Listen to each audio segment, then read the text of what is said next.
RTC ఉద్యోగి శంకర్ గౌడ్ గారి మృతి చాలా దిగ్భ్రాంతికి గురి చేస్తుంది.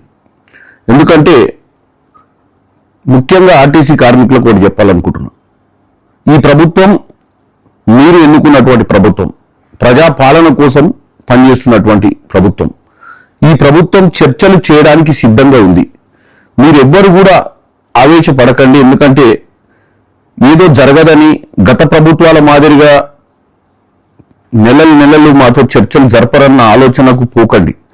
ఎవరు రెచ్చగొట్టినా రెచ్చిపోకండి. కొంతమంది స్వలాభాల కోసం పక్కవారి వీక్నెస్ని చూసి, వారికి ఉన్నటువంటి కష్టాలను చూసి వాళ్ళని రెచ్చగొట్టే ప్రయత్నం చేస్తుంటారు. ఈ ప్రభుత్వం మీ అందరితో చర్చలు చేయడానికి సానుకూలంగా ఉంది. మీరందరూ కూడా ప్రభుత్వాన్ని నమ్మండి. పొన్నం ప్రభాకర్ గారు వీలైనంత మటుకు సమస్యలు పరిష్కారం చేస్తున్నామని చెప్పినా కానీ కొంత మిస్అండర్స్టాండింగ్ వల్ల ఇటువంటివి జరుగుతున్నాయి. ఎందుకంటే ప్రాణాలు చాలా ఇంపార్టెంట్.